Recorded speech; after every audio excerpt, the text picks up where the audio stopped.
Yield back. Next, the gentlewoman from the great state of Missouri, Congressman Wagner, is now recognized for 5 minutes. I thank you, Mr. Chairman, and in keeping with baseball analogies here, I think I'm batting cleanup. Chairman Powell, welcome in this afternoon to you.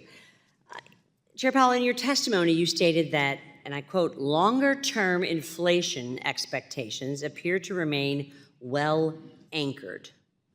Could you please expand on that for us? Sure. So in our thinking, and the thinking of economists and central bankers, what the public expects about inflation is really important, because if you expect there to be low inflation, then it probably will be low, because you're gonna make sure that's true in your daily decisions. So we measure them. We survey individuals and businesses and market participants, and then we look at market-based. You can also derive market estimates of what inflation will be through various instruments in the markets, and all of those suggest that people expect inflation to be right around 2% over the longer term, and that's been very stable right through this episode. When you say longer term, sir, how many years would you be estimating? 1 year, 3 year, 5 year? Is there any? So we look at short and medium term inflation expectations too, and they tend to be more volatile because when inflation's high, people think that'll last a few years. But one standard thing is to look at 5 year, which is between year 5 and year 10. That's a standard way to look at, or longer term than that. If you just ask people in surveys over the longer term, you maybe don't specify, but they all give you the same answer, which is people kind of have faith that inflation will go back down to its 2% level. There has been some reporting lately on shrinkflation. And for our viewers, I'll say this is when you pay the same price for something as yesterday, but get less of it than before, kind of like my bag of potato chips. Some have sought to direct attention away from the pain of runaway inflation that we've experienced, and instead blame producers who themselves face rising costs, pressures. Yet, I haven't seen any mention of shrinkflation as an inflation cause in any recent monetary policy report. Moreover, a Bureau of Labor Statistics article last year looked at shrinkflation and concluded that, and I quote again, it has a minuscule impact on overall inflation.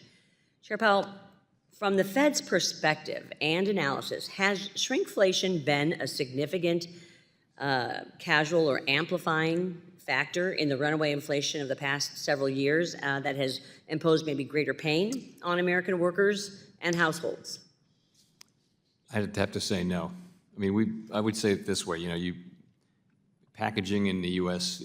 on food products and that kind of thing, it's going to disclose the contents of the thing, and the price will be what it is, and consumers can make their choice to buy it or not. But we don't think that's a major driver of inflation. No.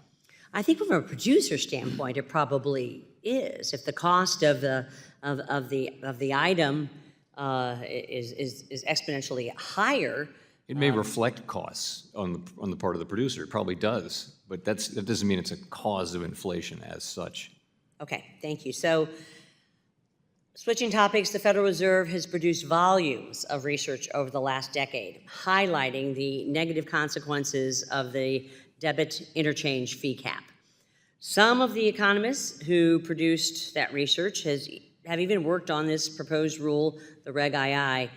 Chair Powell, was the previous Federal Reserve research demonstrating Regulation II's detrimental impacts to low-cost checking accounts flawed, or did it have incorrect conclusions? And if not, then why would the Fed propose this rulemaking when all of their research demonstrated detrimental impacts? Please. I am not entirely sure what research you're referring to. I'll be happy to follow up with you on that. Yeah, I hope you are, because I know we're having this discussion about the interchange fee caps and Reg II, and I'm concerned about going forward on that when much of the research that we have seen from the Fed has been pretty steady over the last number of years, says it has quite detrimental impacts. So please, to low-cost checking accounts. So if you don't wouldn't mind, I would love to get some answers on that. And also, why hasn't the Fed taken into action the higher fraud costs that debit card issuers will incur as a result of the new dual routing mandate for card not present transactions? I'm over my time. If you could also answer in writing, I would be ever so grateful. I yield back, sir. Lady yields back, and I would